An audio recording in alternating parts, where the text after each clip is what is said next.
Everything is expensive. There are no truer words ever said. And really, the only thing that's surprising to me is that people aren't screaming in the streets. Like, I think it would be more normal for me to hear in the distance somebody go, I can't take it anymore. Everything's too expensive.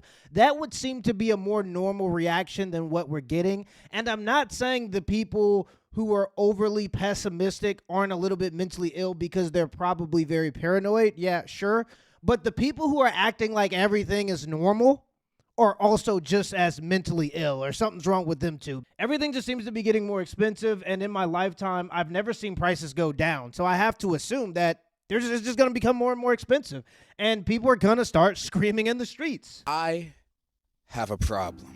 Join the club, I have bro. many problems. My hair is always a mess. My upload schedule is a mess. And I'm pretty sure the man that lives in my closet isn't my roommate, but homeless.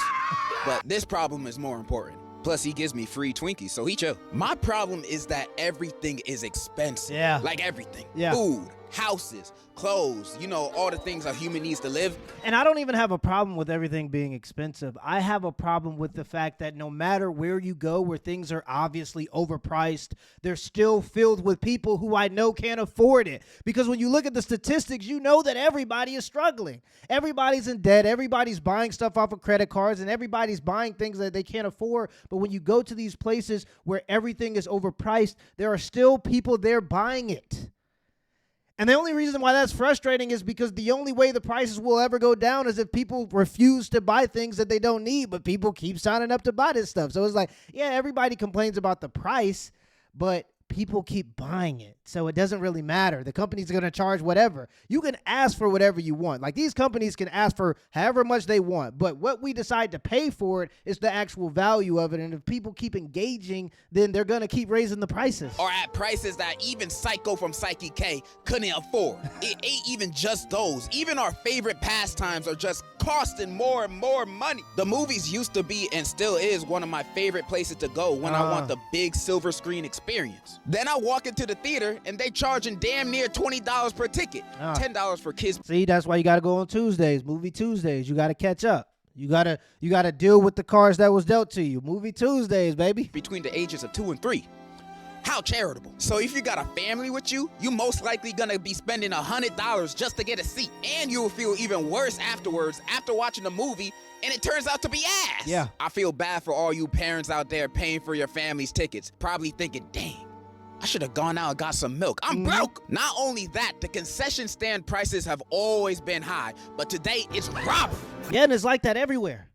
Everywhere you go, you just see middle-class people just being outpriced from their leisure. Like, they just can't even afford it anymore. You go to buy a sports events ticket or like a football game ticket specifically where, your dad might have loved this team and then his dad loved the team. And so now you want to be able to go and enjoy one of the games. You're going to be paying $200, and that's before you even actually buy the ticket. By the time you get through all the fees and everything else involved, you're looking at about $250. That's just for you to sit your butt in the seat. That's not even including the parking. That's going to be an extra $80. And then if you want a Frank, they charging you $20 for a glizzy. They charging you $20 for a Frank and a bun, bro, with ketchup and mustard on it. This is it's insane out here. I'm like, does the hot dog have to cost $25? Like, is that appropriate for the hot dog to cost $15? Does a large drink be costing me $10? Yeah. Does it come with a meal? No. Or nachos at least? Nah, it's just a drink. I want to burn this place to the ground. Large buckets of popcorn always be pricey. That's why I never considered buying those exclusive promotional buckets they have for new movies. Because most of the time, those buckets be costing $20 more for less popcorn. Like, why would I even consider buying these? Oh. I'm taking this home with me. It's getting to a point that whenever someone want to go see a new movie, I sometimes be thinking, nah, it'd be too expensive. Yeah, you got to put down a down payment. You got to get a loan. We should hang out at the public library instead. It's free and there's unlimited entertainment. Johnny, it's too big. Also, a bit of a tangent, I hate that we have to pick our movie seats now. I miss one of those first people to show up to the theater, get the best seats. Because now, after the movie I paid to see finishes, I can't walk into another theater because I might be sitting on someone else's seat. And you might say, oh, DJ, you're not even supposed to be doing that in the first place. I paid $30 to be here. I have the right to steal movies. Speaking of entertainment, these streaming prices are getting too much for real. Oh, man. I've complained about this before, but since that video, it's only gotten worse. And everybody's seen this coming. I know I certainly did. When it came to these subscription models, bro, they get you to sign up. They say, hey, just $5-7 a month, right? Just come on, man. We buddies. $5-7 a month. Sure, you don't own anything. You just get to rent it, so you got to keep paying us every month. But just $7.99 a month. You can get it without ads. Enjoy. Then slowly over time, 15, 20, 25. Next thing you know, you're in this subscription where for the rest of your life, this is the plan. For the rest of your life, you're going to be paying $15 to $25. And that's just right now. It's going to continue to increase. But they got you on the line for the rest of your life. So what these companies did, and this has been happening universally, they actually can't afford their business model. They can't afford, like Netflix isn't even really profitable. But what they did was they went in and they outcompeted and outpriced all of their competition like Blockbuster and Redbox to the point where they don't even exist because they just can't compete with Netflix's prices. It's inflated by investor money, and then once they outcompete their competitors, they start to slowly raise the price. So that's just been happening. Now, if you want to watch something, you got to have like 15 different subscriptions because you might want to watch this show and it's on Netflix. And then this show, it's on Disney Plus. And then this one is on Amazon Prime, which, by the way, when you go to Amazon Prime, they have movies on there that you got to pay an additional price for. And I'm like, what's the point? And the point is really just enslavement. They want you to pay $20, $25, $30 per service every month for the rest of your life. That's the goal. That's the business plan here. And you don't ever really own it. You're just renting it. And we've gotten to the point now where it's more expensive than cable. Netflix be hiring their prices every like 2 months. And everything you actually want to watch is on different services. Oh, you want to watch that show? You got to subscribe to Hulu. You want to watch sports? Well, you got to subscribe to Fubo. But your specific favorite sports team don't play matches on there. So you got to also subscribe to Peacock too. You want to watch nature documentaries? You got to subscribe to Orangutan TV. But they only show orangutans on there. If you want to see more animals, you got to get the multi-nature package for an extra $20 a month. Like, why? Streaming is supposed to be the easier option from cable, but me and my wallet gotta do hat tricks bouncing around between services to even find the thing I wanna watch. And they've gotten far too comfortable. They've gotten to the point now where you're paying a fee to have the app and to watch things on it, but now they're gonna keep adding ads to it anyway. And for you to avoid the ads, you have to continue to pay more for the exact same service. It's crazy. Some might say, well, it's higher in demand, so higher prices. Ah, you greedy ass niggas. Y'all sounding like landlords right now. And I really like you, Netflix, but your catalogs are not good enough to be this expensive. I won't lie. The only reasons I pay for it now is because WWE Raw is on there, and I can't miss that. And because I be sharing my account with my family, and my mom be using it all the time. Yeah. If it wasn't for those reasons, I'd be sailing the 7 seas. You hear that, Mom? It's your fault! I'm just kidding. I love you, Mommy. Speaking of home entertainment, homes. The housing market is a scam. The prices today for a house are insane. With the prices they're charging, you would at least think they are selling a spacious, accommodating home. But nah, in the city, it's like, yeah, we got this space at the Bronx. It's 10 square feet. The kitchen's in the bathroom and the toilet's in the sink. We're asking for $2,000 a month for a 2-year. Right on the corner of Shot and Stabbed. Yeah, that's exactly where your house is. It's for $1 million, right on the corner of Shot and Stabbed. Lease. It's in high demand. It'll be gone by tomorrow. So you gonna get it or not? Hell no, I don't want this. You selling me a glorified closet for courtside ticket prices just cause it's in the city? I'd rather sleep in the back of my car. It's just as big and the heater actually works. And it's getting to the point now where people actually can't afford it, so the prices would naturally eventually go down because if you want to sell it, you got to sell it for what people are willing to pay for it. And then you know what the government did, and I don't want to get over political here, but the government went, let's do 50-year mortgages. How about that? Yeah, let's make it so that these people will pay interest for the first 11 years of their loan. You'll pay interest for the first 11 years of your 50-year mortgage loan, but because the houses are so overpriced, this is the only way we could convince people to buy them. So instead of just letting the market actually balance itself out with supply and demand, they're artificially inflating it by making people feel like they can afford things that they literally can't afford, and people are going to go hook, line, and sinker every time. I don't understand it. You're going to be paying for 11 years on that 50-year mortgage idea. You'll be paying 11 years of just complete interest, meaning you'll have no equity in your home. I just think that that's insane to even propose that as an idea instead of just letting the market fix itself is a problem. You see, you have to artificially come up with new rules in order to accommodate for what's happening, and you know that there's something wrong. There's something going on. I knew I should have got a house during the 2008 financial crisis, but nah, I was too busy being in kindergarten, playing with toys and going to Chuck E. Cheese. Yeah, you should have been locked in. You was over there playing Pokemon and enjoying your childhood. You was supposed to be understanding stocks and investments, and that's how you know. That's how you know a lot of this is a scam, bro. By the way, let's be frank here. We live in a capitalist society where they don't teach you about money in school. Like, it has to be rigged, right? If you live in a capitalist society, why isn't the first thing they're doing teaching you about money? It's because they want you on the hamster wheel. They want you signing up for loans, subscriptions, car loans, credit cards. Anything that keeps you on that goddamn hamster wheel of debt is what they want you to sign up for. I was such a bum. But the number one thing I'm most agitated about being expensive nowadays is food and groceries. Yeah. I swear, the average grocery trip here today is gonna cost you $100+, and half of that is going to the eggs alone. Yep. And sometimes these food companies be keeping the same prices for their products, but making their sizes smaller. And what's even worse is some people who work less than you feel like they are entitled for you to pay their food. That's the craziest part.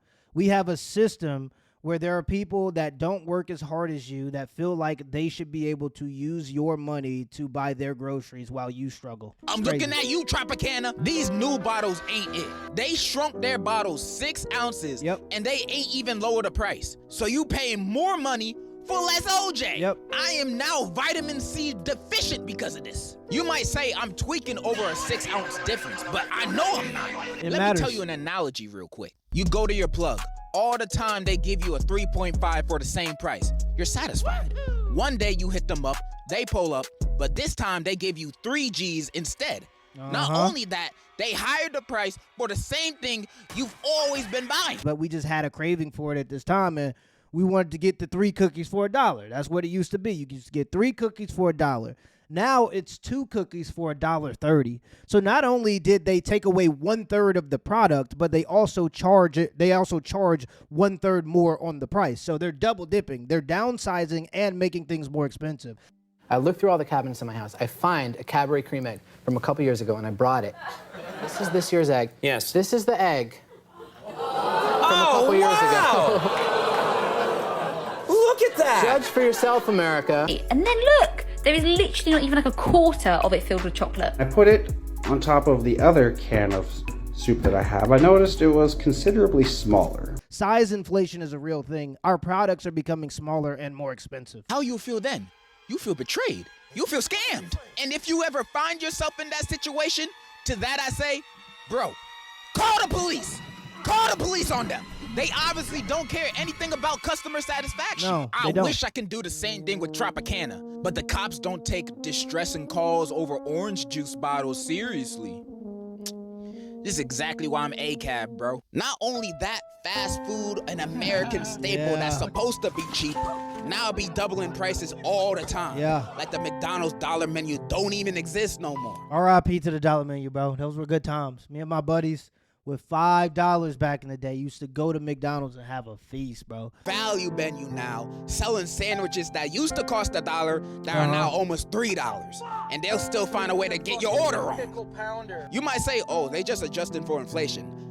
Don't give me that. If Arizona tea can still be 99 cents, then what's their excuse? Yeah, and they're charging luxury prices without giving you a luxury product. The whole point of us going to McDonald's was to just get a horrible product for a low price, and we were okay with that. But once you start charging luxury prices, we start having luxury price expectations, and they just not able to deliver on that aspect. McDonald's, they're not struggling. The only people struggling are the workers in there that are making the food, not the people that be at the headquarters. But the fast food prices become even worse when ordering off a delivery app. Oh, it's crazy. Buying a $10 meal turns into a $30 meal. The fees be taking advantage of us. I know this because I see it in my orders all the time. Let me show y'all something. Not long ago, I did an Uber Eats delivery for 2 items. 1 Haagen-Dazs ice cream because I'm a fatty, and 1 Dayquil because I was feeling a little sick. I only got these 2 items. I know I'm ordering them to be delivered, so I know they'll be a little more expensive than usual. But you'd expect this order to be like $20 max. Now, I want you to guess how much you think this order cost me. $30? Nah. $40? No, that's too generous. This order costed me $50.